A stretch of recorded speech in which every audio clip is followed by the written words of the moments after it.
Hoje nós vamos, irmãos, avançar um pouco mais em nosso texto nessa noite. Nós temos caminhado ao longo do Evangelho de João, já há um bom tempo. Estamos aqui no capítulo 7 e olharemos nessa noite para os versos 10 até o verso 13. Então, esse é o texto que nós meditaremos ou caminharemos um pouco nele nessa noite. E o que nós encontraremos aqui, queridos, nesse texto que está diante de nós? João ele pretende nos mostrar algumas coisas através dessas palavras que ele registra aqui em seu evangelho. Nós encontraremos, primeiramente aqui, irmãos, uma perfeita sintonia de Jesus com o Pai.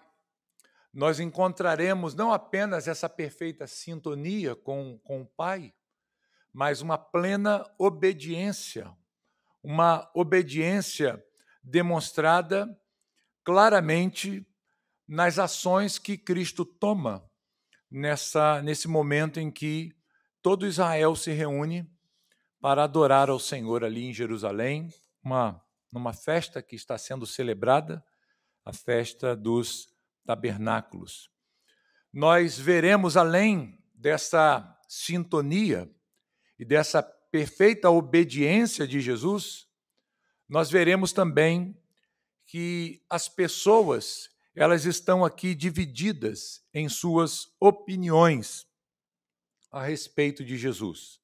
Mas, independentemente de suas posições, elas ainda não estão prontas para assumir de forma pública e sustentar publicamente o que elas pensam a respeito de Jesus.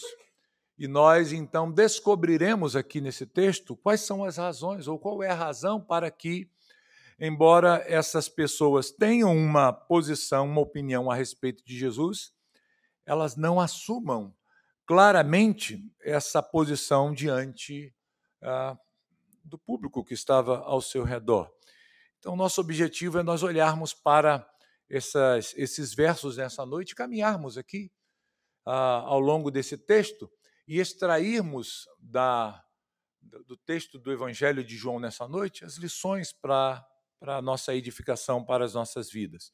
O texto começa, irmãos, no versículo 10 aí, nós leremos poucos versos, como eu disse, e João prossegue a sua narrativa aqui no capítulo 10, dizendo assim, as seguintes palavras, João 7, verso 10. Mas depois que seus irmãos subiram para a festa, então subiu ele também, não publicamente, mas em oculto. O texto está nos mostrando aqui a subida de Jesus à festa dos tabernáculos em Jerusalém. Ele sobe em secreto, ele vai sozinho, parece aqui que nem mesmo os seus discípulos estavam acompanhando nessa sua subida a Jerusalém para a festa dos tabernáculos.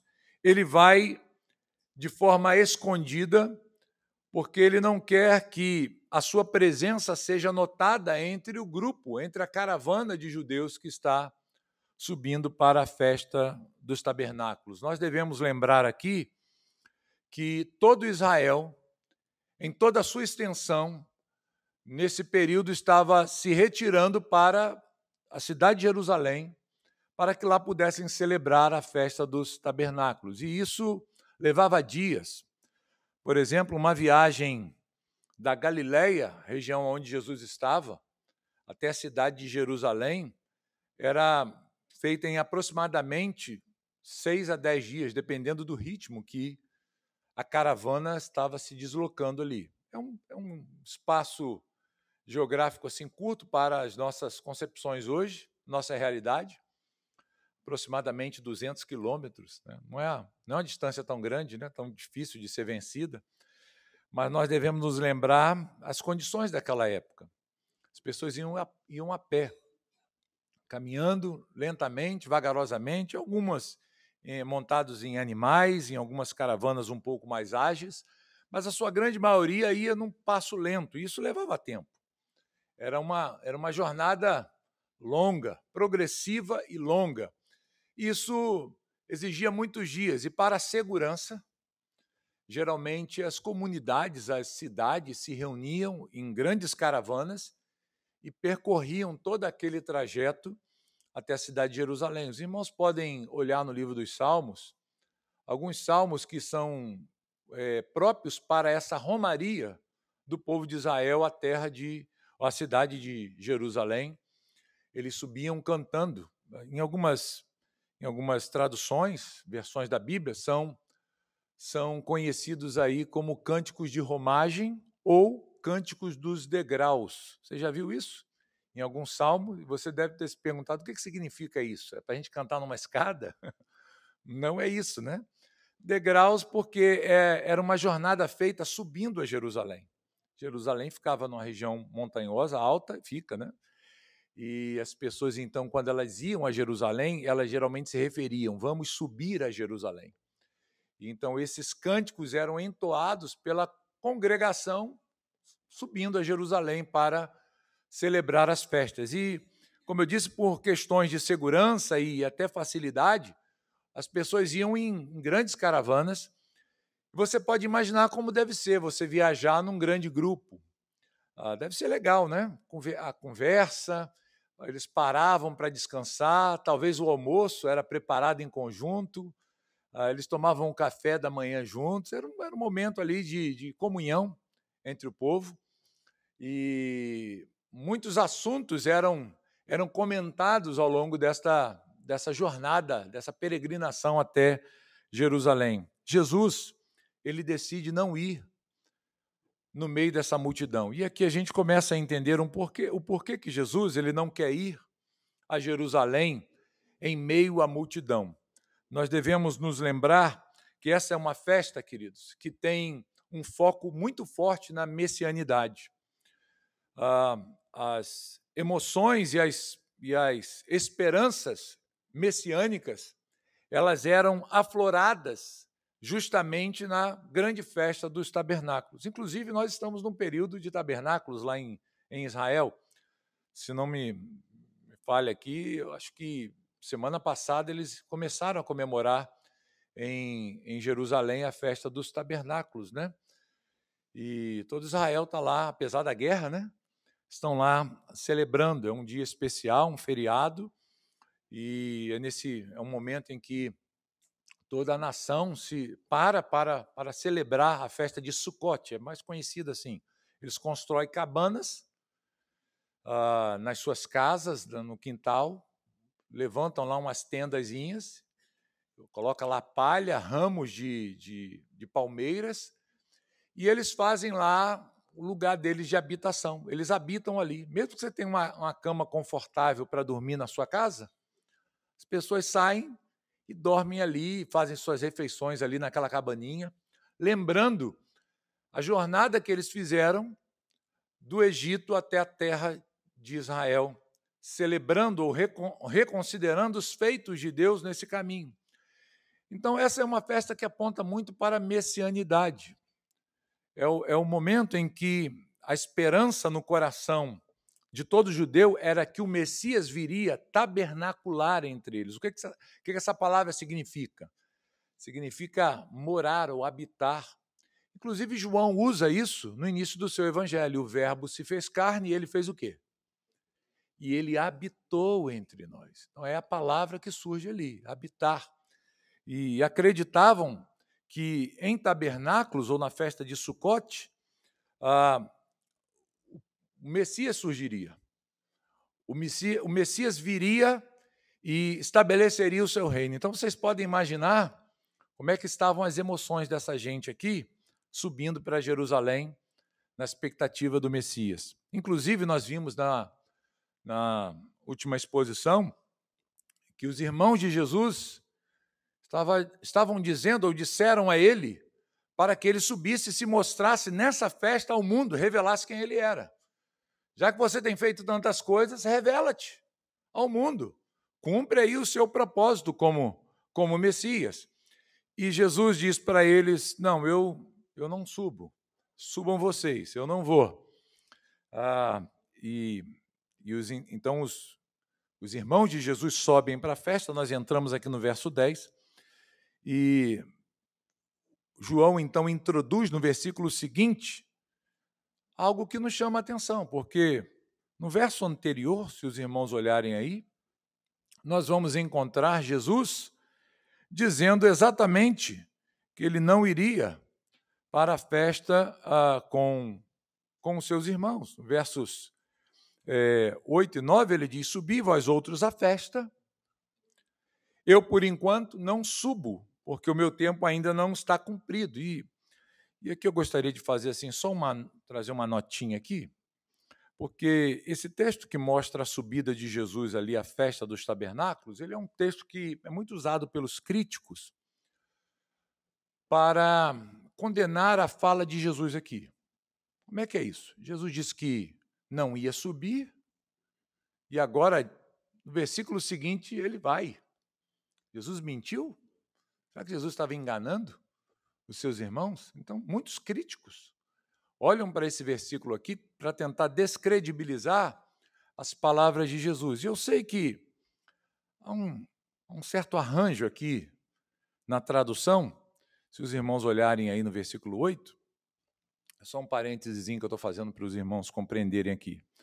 Ele vai dizer: subam à festa vocês, e aqui eu não sei como é que está na sua versão, mas na versão que eu estou lendo aqui com os irmãos, que é a Ara, diz: eu, por enquanto, não subo, porquanto meu tempo ainda não está cumprido. Então está resolvido o problema, né? Jesus disse: olha, por enquanto eu não vou. Resolveu o problema? Não, né? Por que não resolveu? Porque essa expressão aqui, ela não aparece nos manuscritos, na maioria dos manuscritos. Esse por enquanto aqui é uma construção feita por causa da palavrinha que aparece aí, o ainda, né? A gente vai ver aí esse advérbiozinho no finalzinho do versículo 8, ele diz: o meu tempo ainda não está cumprido. Em muitos manuscritos, esse ainda não aparece. Nós temos muitos manuscritos do texto bíblico, e na grande parte desses manuscritos, essa expressão não aparece. Então, ficaria mais ou menos assim a tradução: subam vocês à festa, eu não subo, porque o meu tempo não cumpriu, não se cumpriu, ou não é cumprido. E, de repente, no versículo seguinte, ou 2 versículos depois, diz, verso 9, que Jesus fica na Galileia, continua ali, e depois, então, que os irmãos sobem, parece que Jesus está esperando eles saírem, né? Está olhando ali, vigiando. Cadê? Saíram, agora eu vou. E aí Jesus sobe. E alguns olham para esse texto e falam assim: olha, Jesus mentiu. No mínimo, ele fez isso, ele trapaceou. Ele trapaceou, como diz a expressão popular, ele deu um migué, né? Deu um migué, ele deu uma pernada aí, passou a perna, pelo menos isso. Mas, queridos, se nós olharmos para o texto, o contexto, a gente sempre ensina isso, né? Nós devemos olhar o contexto no geral. E do que Jesus está falando? Jesus não está dizendo que ele não vai à festa. Jesus não está acatando a ordem dos seus irmãos. Seus irmãos estão dizendo: suba à festa, vai lá, você tem que se mostrar ao mundo. E Jesus está dizendo: não, eu não vou seguir o conselho de vocês, eu caminho alinhado com a vontade do Pai. Então, o que Jesus está dizendo é que ele não vai subir segundo aquilo que os seus irmãos estão aconselhando, da forma que eles estão apresentando aqui, né? Alguns manuscritos, como eu já falei para os irmãos, aparecem, inclusive esse aqui que nós usamos, ele aparece essa expressão ainda. Então, também fica mais fácil. Mas se nós olharmos para esse contexto, nós estamos percebendo aqui que Jesus, ele não está enganando, ele não está mentindo ninguém. Ele simplesmente está tomando uma decisão baseada não no conselho de seus irmãos incrédulos, mas ele está tomando uma decisão alinhado com a vontade de quem? Do seu Pai. Nós vimos isso no capítulo 5, Jesus disse: eu faço aquilo que eu vejo meu Pai fazendo. Eu ando segundo aquilo que o meu Pai me mostra. E o que ele me mostra que é para eu fazer, então eu faço. Acabou. Então, é esse o sentido aqui. O que nós encontramos, então, nesse versículo 10 aqui, é Jesus subindo a festa em segredo. Ele sobe não segundo o conselho dos seus irmãos, mas ele sobe de forma oculta, porque lembremos que a ideia presente no conselho de seus irmãos era: suba e saberão quem você é. Manifeste-se ao mundo, manifeste a tua glória ao mundo. As pessoas vão te aplaudir e vão reconhecer você como o Messias. E não seria difícil, meus irmãos, numa caravana de viagem de 10 dias aproximado, os ânimos messiânicos serem aflorados ali. Jesus já tinha feito muitos milagres, muitos sinais, muitas maravilhas. Então, imagine Jesus subindo no meio da multidão, subindo em meio ao povo, e ao longo daquela viagem, o que não surgiria de comentários ali? Certamente, Jesus já chegaria em Jerusalém proclamado como rei, pelo menos por aqueles da caravana, dizendo: esse aqui é o rei. E isso apressaria os planos. Jesus não está querendo andar no ritmo dos homens, mas ele está andando segundo o conselho de Deus, do próprio Pai. Ele diz: olha, a hora de eu morrer não chegou ainda. E certamente, se Jesus fosse em meio àquela multidão, em meio àquele grupo, os seus próprios irmãos o promoveriam em meio àquelas caravanas que estavam subindo desde o norte até Jerusalém. E quando chegasse em Jerusalém, nós veremos aqui, Jesus já seria preso e morto. Porque lá em Jerusalém as pessoas já estavam esperando por Jesus. Então diz o texto aqui que ele não atende, ele sobe contra o pedido dos seus irmãos ali no versículo 4, que a gente já passou por ele, né? Ele vai em segredo e ele vai determinado aqui a não se vangloriar publicamente, mas ele está alinhado com aquilo que o seu pai ele deseja. E a pergunta é: por que Jesus sobe à festa? Essa é uma pergunta que a gente precisa fazer aqui. E a explicação para isso é simples, é porque ele não poderia deixar de estar lá. Embora essa fosse uma festa com um objetivo messiânico, com uma propensão à esperada e à proclamação de um Messias, Jesus não poderia simplesmente, diante desse perigo de ser proclamado rei, ele dizia: não, eu não vou esse ano eu não vou. Quer saber, eu vou tirar uma folguinha.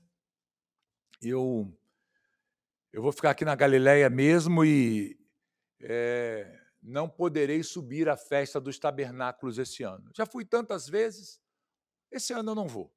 É mais seguro eu ficar aqui e permanecer mais tranquilo, sem os holofotes em cima de mim. Então, ele poderia fazer isso se ele não fosse um servo fiel, obediente e submisso em tudo ao Pai. Se ele não andasse em sintonia com o Pai e não fosse obediente, ele poderia escolher esse caminho e dizer: olha, já fui tantas vezes, esse ano eu não vou. E mesmo correndo, como nós veremos a seguir, o perigo de estar naquela cidade, nesse momento aqui, mesmo tendo o entendimento que seus irmãos fariam de tudo, provavelmente para aclamá-lo ali, no meio da multidão: viva o Rei Jesus! Viva o Messias Jesus! Ele sabendo que corria esse risco, o que ele faz? Ele ainda assim, ele obedece, ele vai a Jerusalém. Eu estava lendo alguns comentaristas ao longo dessa semana a respeito desse texto, e algo aqui me chamou a atenção, e eu queria ler aqui para os irmãos o que um desses comentaristas apontou acerca dessa resolução de Jesus em subir a Jerusalém assim mesmo. mesmo que em secreto, mas ir. Ele diz assim, ele traz o seu comentário uma pergunta. Ele diz assim, por que ele foi se os judeus estavam querendo matá-lo? É assim que ele começa o seu comentário. Por que ele foi se não podia se encaixar naquele cenário que estava sendo montado ali?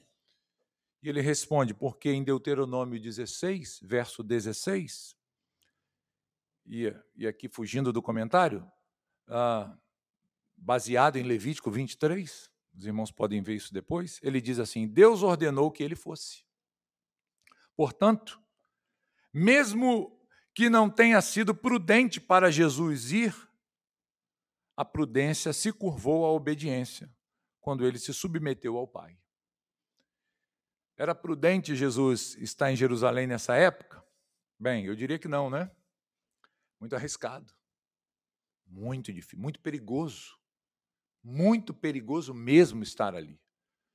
Mas o que Jesus faz diante desse dilema? Eles querem me matar, eles estão tentando acabar comigo, eles vão me proclamar rei antes da hora, eu serei morto não no tempo do Senhor. Então, como é que eu faço? E eu tenho que subir. Por que Jesus tinha que subir? Porque foi uma ordem, irmãos. As festas são chamadas aqui, os irmãos podem ver isso em Levítico 23, são chamadas de santas convocações. Não há opção. Eu não vou. Não, você tem que ir. Todo homem, todo varão deveria ir.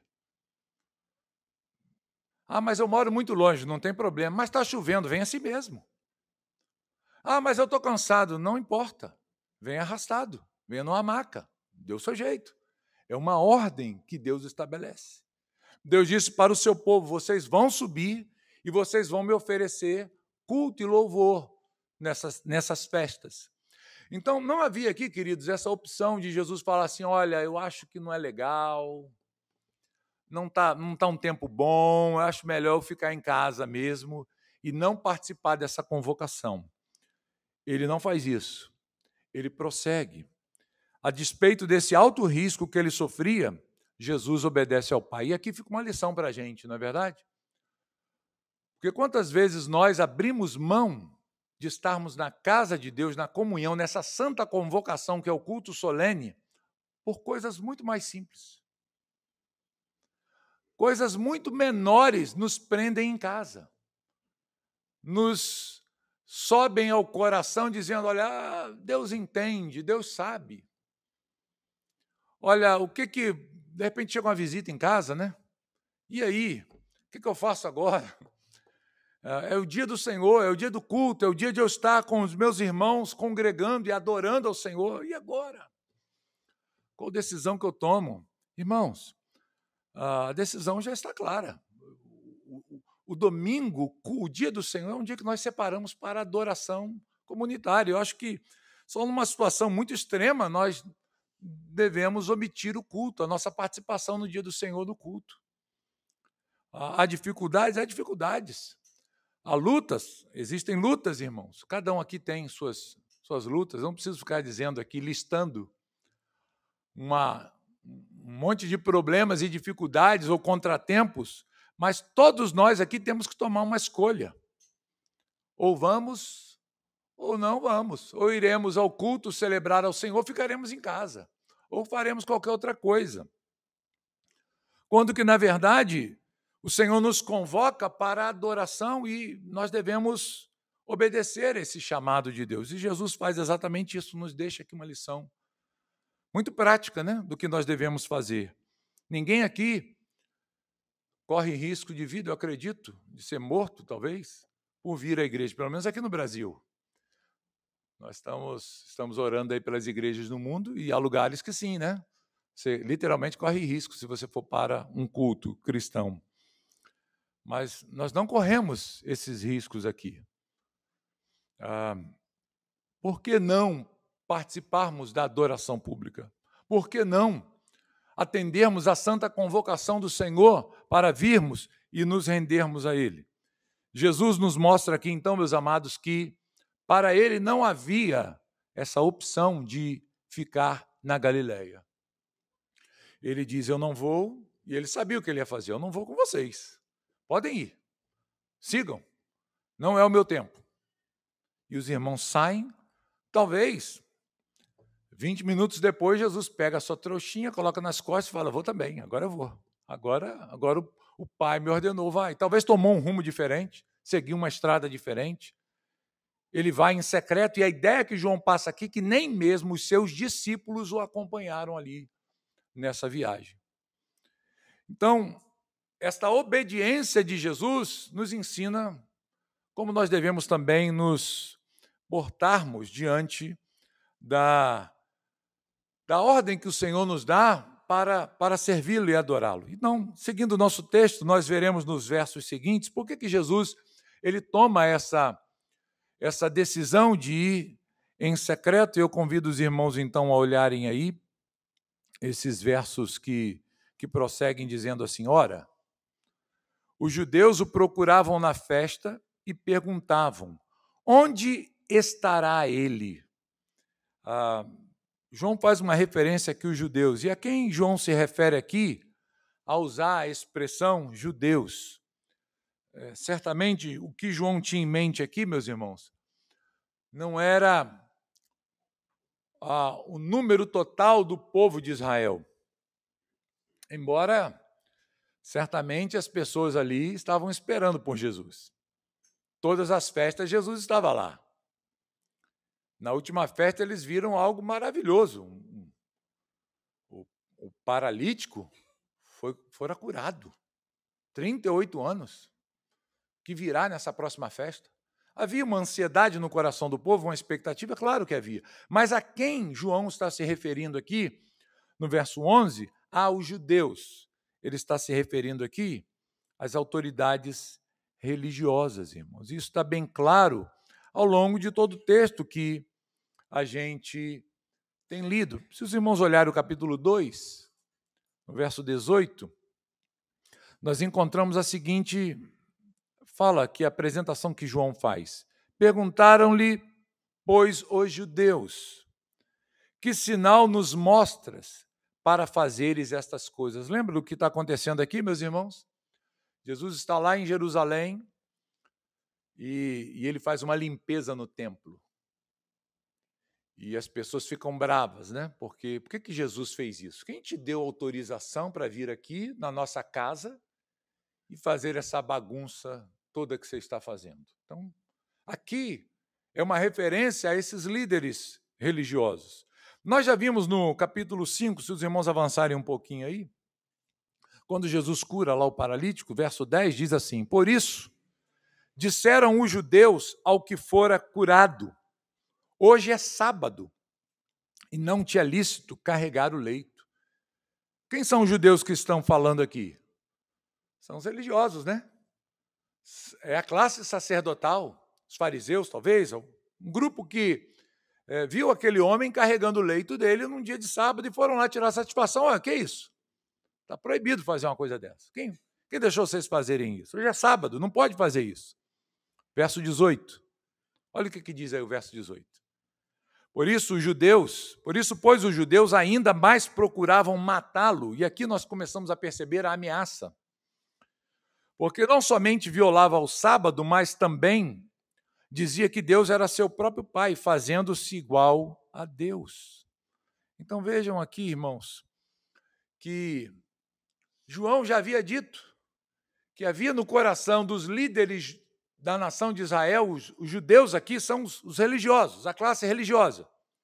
Eles estavam ali enfurecidos com Jesus, porque Jesus curou um paralítico num dia de sábado e agora estava dizendo que ele era o Filho de Deus. Vamos matar esse homem, já há motivos suficientes para ele ser apedrejado. Vamos atacá-lo, mas não puderam fazer isso, é claro. Mas havia um rancor, um ódio mortal no coração dessa gente. Então, João está se referindo aqui a esse grupo. Nós começamos o capítulo 7, aí, o versículo 1, os irmãos devem se lembrar. João diz assim: passadas estas coisas, aquilo que nós vimos naquele episódio do pão, né? Jesus andava pela Galileia, porque não desejava percorrer a Judéia, visto que os judeus procuravam o quê? Os judeus queriam matá-lo, irmãos. Vejam aqui, havia no coração desses homens um desejo profundo de matar Jesus. Então João diz, olha, um grupo ali em Jerusalém estava buscando Jesus, mas eles não estavam buscando Jesus para ouvir as suas palavras, a sua sabedoria, os seus ensinamentos, se dobrar aos seus mandamentos, suas ordenanças. Não. Eles estão procurando Jesus porque há no coração deles um propósito maligno. E qual é o intento do coração desses homens? Nós vamos matar Jesus. A intenção dessa busca toda aqui apresentada no texto é matar Jesus. Nós vimos aqui no versículo 18. Se os irmãos adiantarem um pouco aí a nossa exposição, nesse próprio capítulo 7, versículo 25, nós vamos ver agora uma ocasião um pouco depois. Vimos lá no 5,18 que eles queriam matar. Mas depois que Jesus faz o seu discurso ali no templo, na festa de tabernáculos, alguns pararam e disseram assim, diziam alguns de Jerusalém, não é este aquele a quem procuram matar? Então, percebam aqui, queridos, que depois que Jesus prega para eles, nós veremos isso aqui depois, algumas pessoas veem Jesus ali e falam assim, não é ele? É como que meio que apontando para Jesus e olhando para o grupo religioso que estava ali, e falam assim, não é esse aí que estavam querendo matar? Como é que está falando aqui agora? E ninguém faz nada. Notem, meus irmãos, que esta prudência de Jesus, ela envolve a sua segurança. Ele sabia que ele não poderia chegar em Jerusalém como seus irmãos queriam que ele chegasse. Ele seria certamente aclamado como rei. Capítulo 6, nós já vimos isso. Quando Jesus multiplicou o pão, o que aconteceu? O que a multidão fez?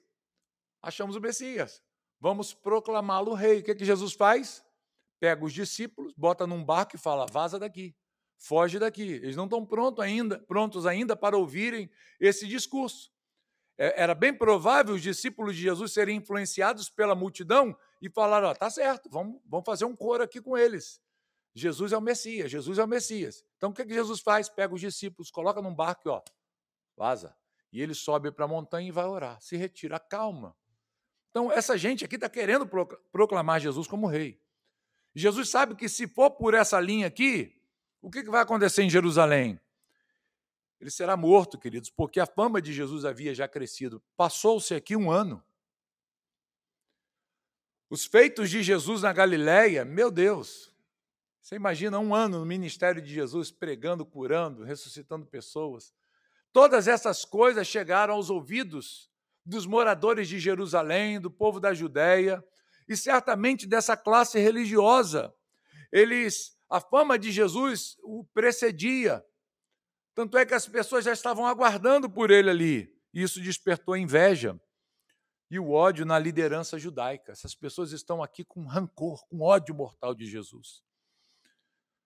E então, queridos, se nós olharmos para a sequência do nosso texto, eles perguntam, onde estará ele? Cadê Jesus?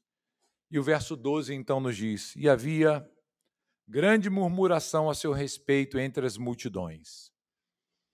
Uns diziam, ele é bom. E outros, não. Antes engana o povo. Então, notem aqui, queridos, que havia um debate sobre a pessoa de Jesus. Quem ele é? Quem é Jesus, irmãos?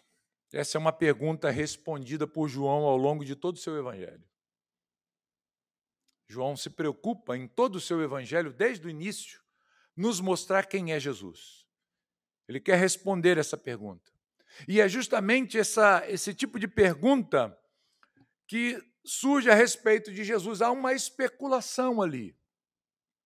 Algumas pessoas começam a perguntar a respeito desse homem que tem feito tantos milagres, tantas maravilhas e sinais.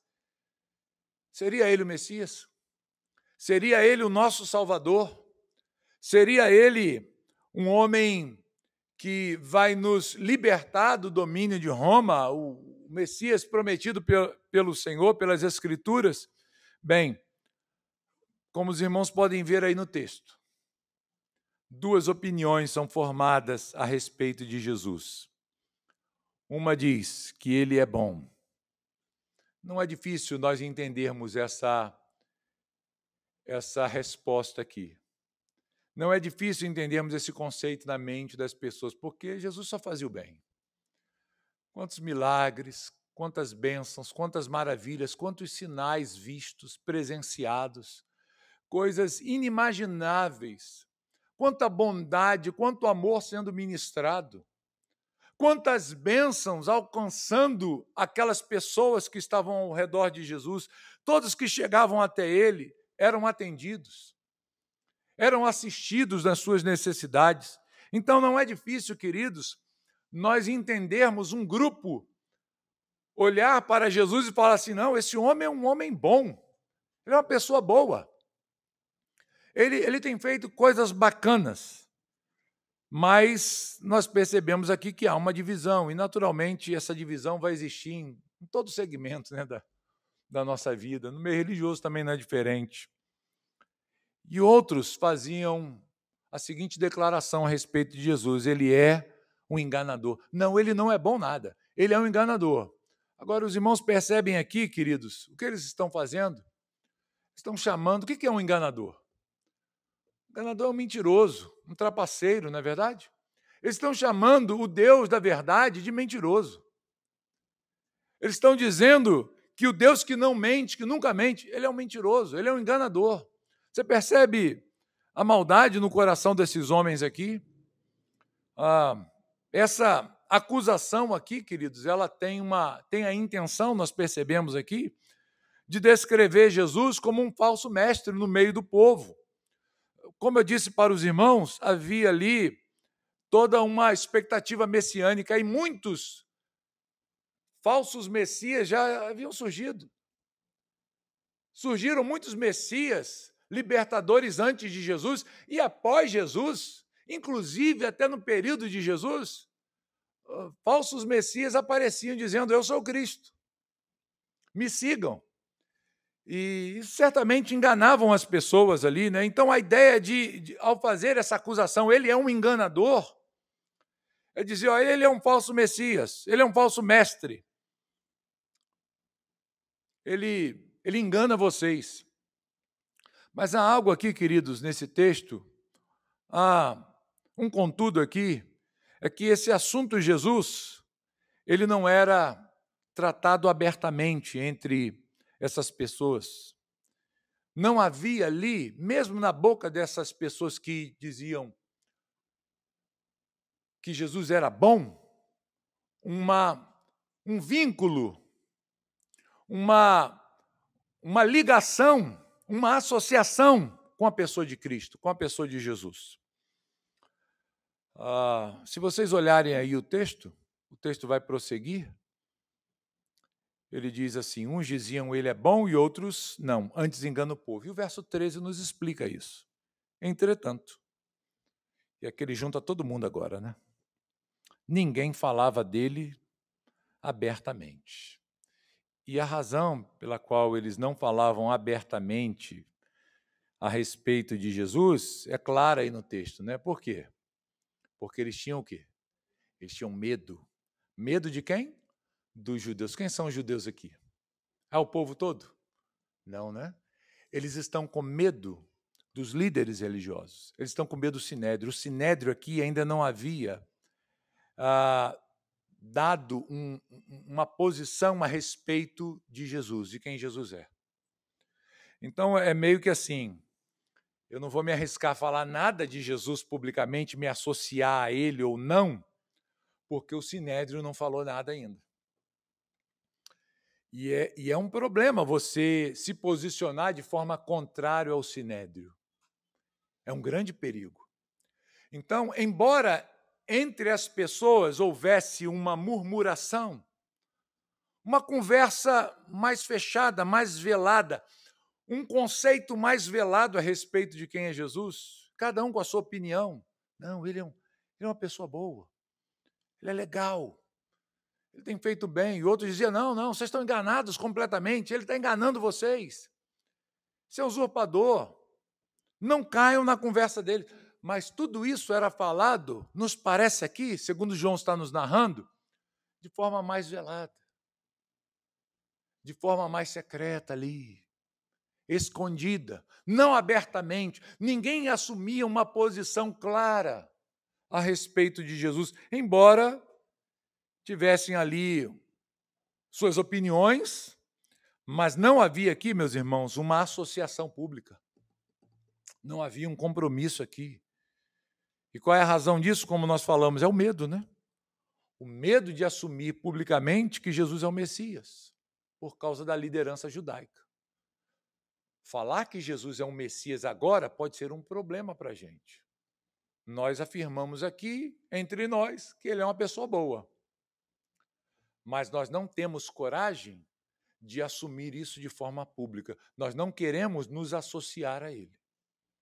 Nós não vamos nos unir a ele. Por quê? Porque é uma liderança aqui problemática. Se os irmãos olharem um pouquinho adiante, no capítulo 9 de João, a gente vai ver que isso vai crescer, o perigo disso aí.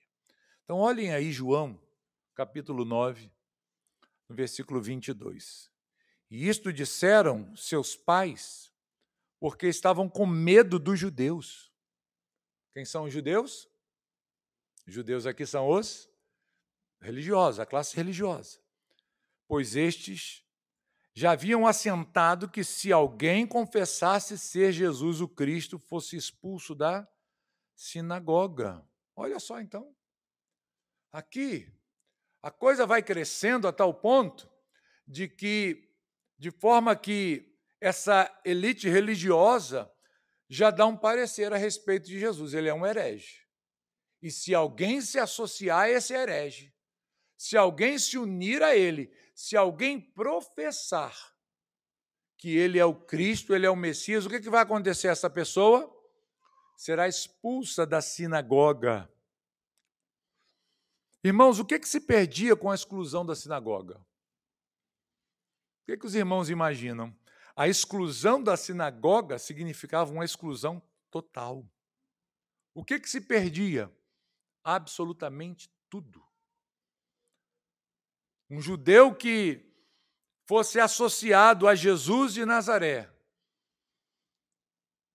e proclamasse ser ele o Messias, indo contrário ao que o sinédrio estava e os religiosos ali estavam dizendo a respeito de Jesus, esta pessoa seria excluída da sinagoga, ela não teria participação em nenhum ato religioso de adoração e de culto a Deus.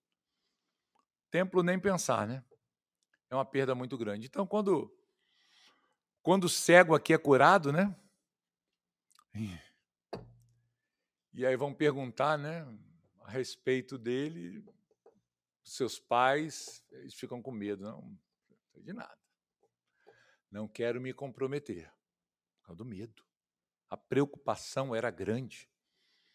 Então, notem, querido, a tensão que estava aqui no ar quando Jesus chega para essa festa dos tabernáculos ali em Jerusalém. Queridos, o que João pretende ressaltar aqui, nessas poucas palavras que ele traz aqui, nesses versos que nós lemos nessa noite?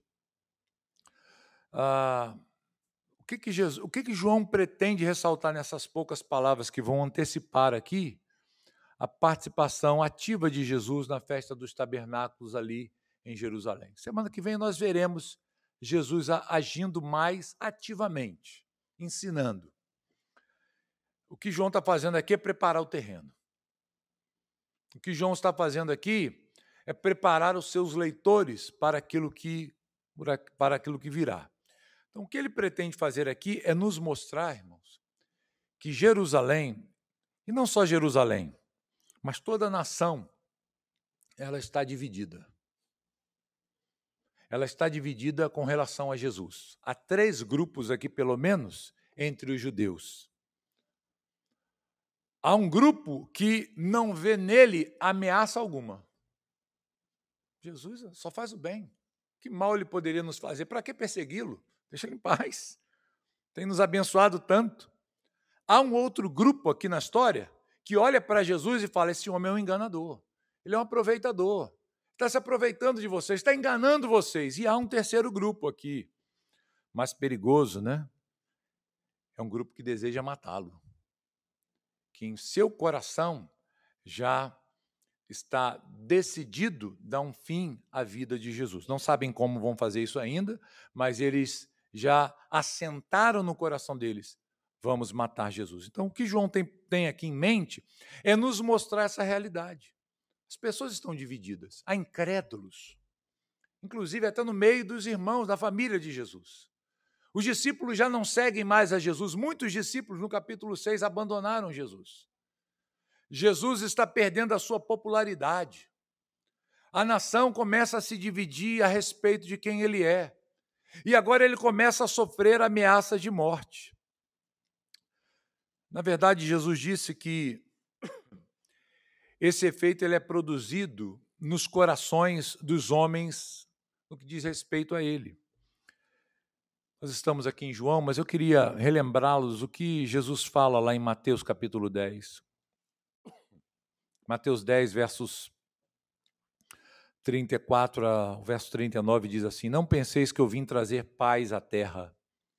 Não vim trazer paz, mas espada. Pois vim causar divisão entre o homem e seu pai, entre a filha e a sua mãe, entre a nora e a sua sogra. Assim os inimigos do homem serão os da sua própria casa. E ele segue dizendo: quem ama seu pai ou sua mãe mais do que a mim não é digno de mim. Quem ama seu filho ou sua filha mais do que a mim não é digno de mim. E quem não toma sua cruz e vem após mim não é digno de mim. Quem acha a sua vida, perdê-la-á. Quem, todavia, perde a vida por minha causa, acha-la. Então, notem que Jesus já mostrou isso de forma bem clara. Segui-lo vai custar a nós um preço. Divisões acontecerão. O mundo está dividido, irmãos, entre crentes e incrédulos, entre eleitos e perdidos. O mundo está dividido entre aqueles que creem em Cristo, em salvos, e perdidos que abominam o nome de Cristo ou simplesmente dizem educadamente: não quero essa vida para mim. Mas não importa se você nega Jesus de forma hostil ou educada, o destino é o mesmo. E Jesus mostra isso, já mostrou isso claramente. Ele veio para trazer essa divisão. Não espere outra coisa. Se você assume a fé em Jesus, não espere ser abraçado e louvado pelo mundo. O que há aqui, irmãos, não é uma união. Não há aqui uma união nesse texto de João, mas uma divisão.